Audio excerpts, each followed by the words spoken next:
to this lovely thing tonight, this invitation, and we appreciate that very much.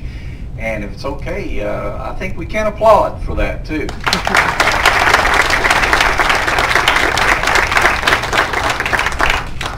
I would like to welcome the Patterson family to Kentucky and this great thing tonight. This their friends, Jill's family and Jill's friends, and we appreciate the fact that you've put out a big effort to come tonight.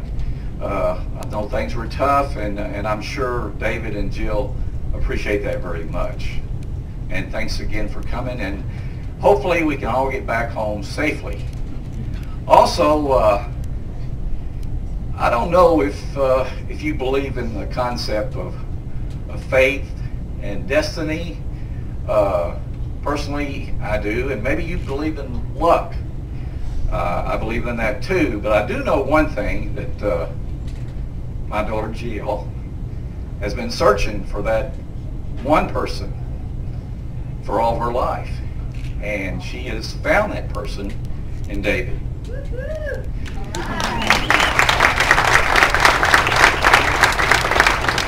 And I don't know about David. Probably his brothers and sisters could probably maybe make a testament to that fact, that maybe he's been looking for that one person. And I think he's found her. Jill.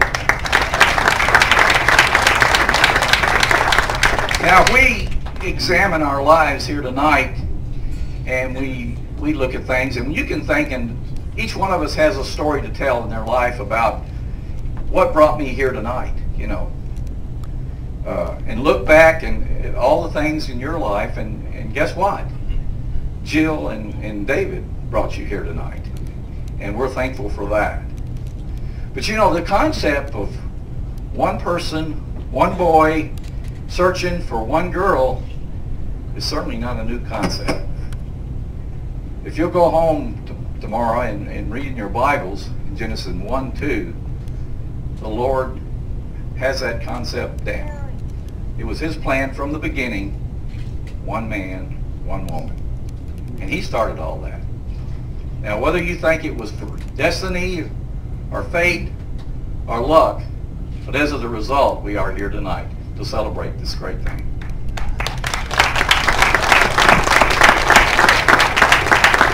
Now, if you would join me in prayer, and after that, I don't know what the arrangements are, the eating arrangements, but I'm sure we'll figure it out.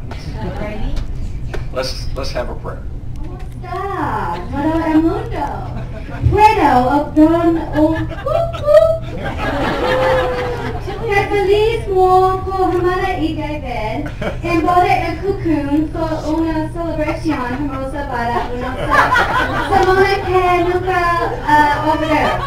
Gracias, Joe y David, por tomar de nuevo junto con nuestros amigos y familia para poder celebrar matrimonio durante muchos años. La edición o matrimonio realiza muchas condiciones. Amor que ustedes con toda nuestra corazón. Jill. Esta vez ya cierta poesía. Las palabras no pueden expresar. Años de que baila los reyes y las llegan. David. El astro, hermana, amigo, en la niña de las niñas. Vamos a levantar nuestra copa para brindar por Joe y David. Aplauso. I'm just kidding. I will actually translate that in just a second, but I brought a little bag with me from Cancun tonight, so I'll translate what I just said. So let's start the toast again.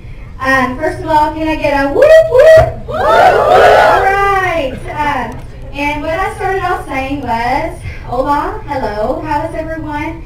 I'm so happy for David and Jill. We had a fantastic time at their wedding in Cancun. It was a beautiful celebration. It's a week that we'll never forget.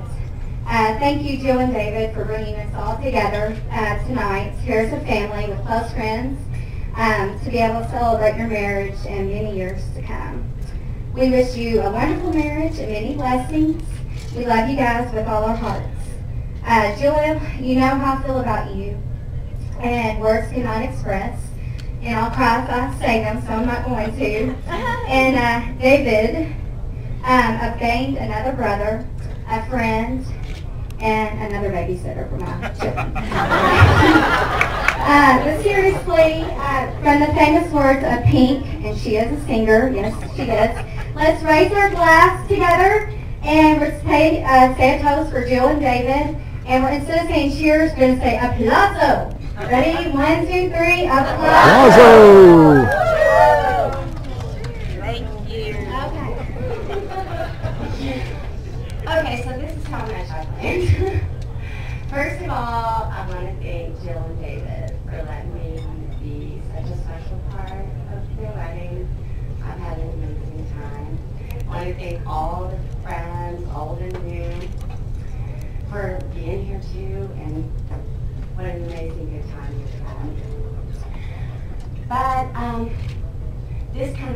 this occasion requires me to talk about mine and Jill's friendship.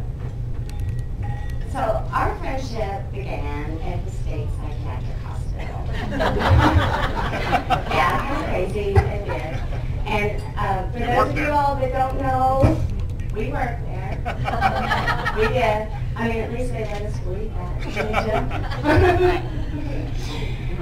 So anyway, we were instant friends from the beginning. I mean, it was amazing. I mean, the kind of friends that should be able to read each other's cues, finish each other's sentences. But there was a little bit of a problem with that.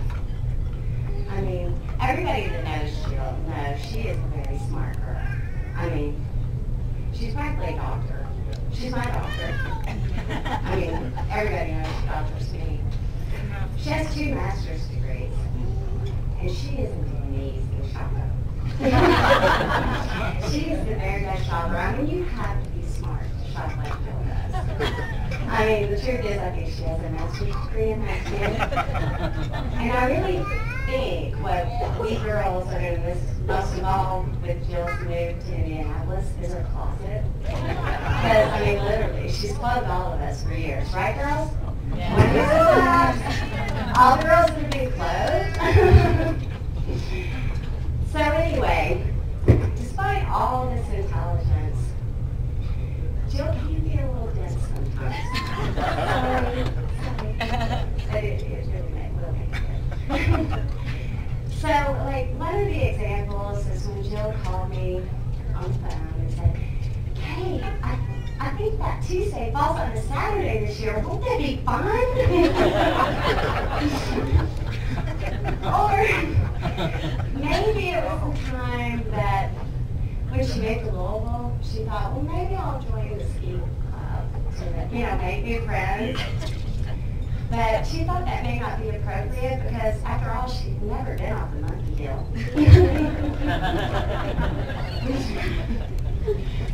But of course, maybe everybody's favorite. There's a time that Jill really couldn't understand why anyone would fly all the way to Washington State to go to Canada. I mean, after all, doesn't everybody know it's right above New York?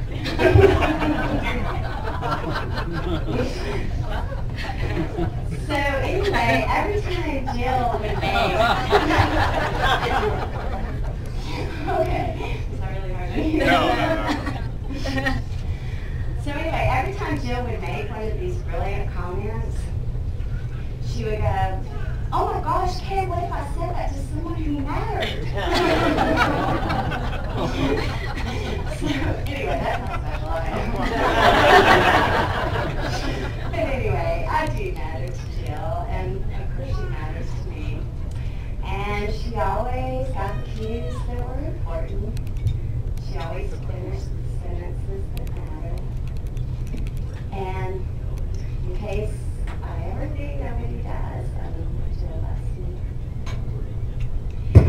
And so, with such an amazing friendship, you wouldn't think she would go and bring it all the way to my husband. nothing. I mean, come on, really. So anyway, this starts the news story of mine and Jill's friendship. And of course, when Jill met this dude from Indianapolis, there was, it was pretty obvious he was making her really happy. Beyond anything I'd ever seen before. So I've had a little bit of time to transition into this. And there was no doubt that when Jill met David, he was her guy. So, our crazy story will continue back again. I'm sorry, guys. And now I have a new best friend-in-law. So, congratulations, guys. I love you all. I'm David's older brother, Jim. I'm going to let Brad go first and kind of wrap this thing up. I know Brad's probably got some real words of wisdom, and everybody's just sitting on the edge of their seat. I'm probably not the best person to do something like this. Everybody that knows me knows I'm kind of emotional. I mean, we just had a supermarket open up down the street, and I got all kind of weeping when that thing opened up. So I'm not sure I'm the right person. And when I was trying to think of something to say, I just, I was sort of thinking, and it was kind of emotional, and other stuff was funny, and I didn't know which direction to go. So I went over to David, and I said, Dave, help me out here. I want to get up and say something at your wedding, and what kind of thing would you like for me to say? And he was at a loss. He does this stuff for a living, communications, and I thought, boy, he'll just be able to lay something right in my lap. He was kind of at a loss for what to do too, and I said, well, let me put it in terms, David, that I think you would understand a little bit better. I said, just give me some things, some talking points on yourself. So if you guys, anybody that needs a drink, you might go up and get one, because when he's talking about himself, it just goes on and on and on. So he gave me a little list of things that he wants me to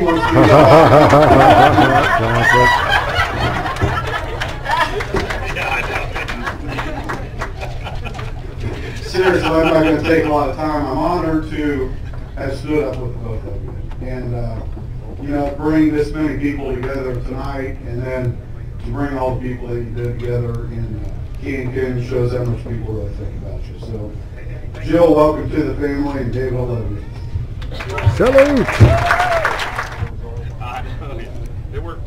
When Dave asked me to stand up and be his best man, I thought, I am a lover of to-do lists. So I immediately got out a piece of paper and pen and wrote down the to-do list, and I thought, number one, we're going to have a really nice bachelor party. Number two, and this I was very serious about, and those of you who are next to know, make sure that you embarrass yourself in front of 60 of your closest friends and family by saying, David, you're my hero, we're going to start to cry and with your face all over you. And then run like hell to get out of there. Luckily to be rescued in the arms of our Kentucky friends with a nice big hug. So also I was thinking about comments today. To separate from that great speech last time. I know that having a child sometime in the near future is something that you're both looking very forward to. So I was thinking back, I used to be the baby in the family at one point. David was a very attentive older brother, 7 years older and sometimes 8 years older. So I was thinking, what ways did he nurture me during those times? And I would always browbeat mom or dad, or I'd probably go to dad, so he wouldn't want to listen to me complain. So, David, you take Brad with you when you're going to the park, or wherever you're going. So he would take me in his beautiful yellow Color Supreme to cruise the park. And me and some of his buddies, some of you are here today, I'm sure, right when we got to the entrance of the park, he would say, get down in the well behind the seat. And do not raise your head so that anybody can see you until I tell you to raise your head. Which was always when we hit the driveway back in the Golden Acres. I was down there going,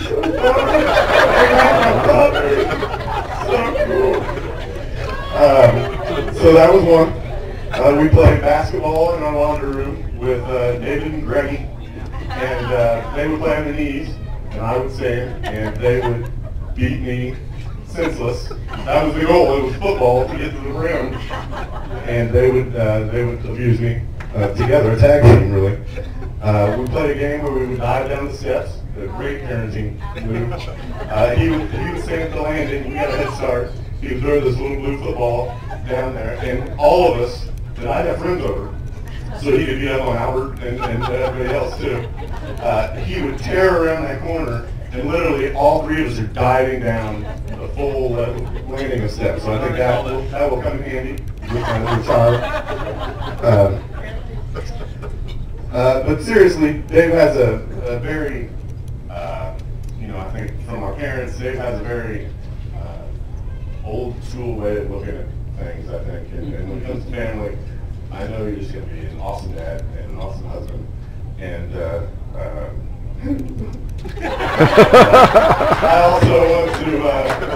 also want to say, Jim kind of said it there at the end, but it's just so impressive when you think about the success of a person. The fact that all these people here tonight and that 60 people, or how 50-some people made it to Mexico, is such a testament to you as individuals, and now you're coming together to start this foundation and continue the rest of your lives, and congratulations. Thank you for letting me be a part of it. I love you. Salute!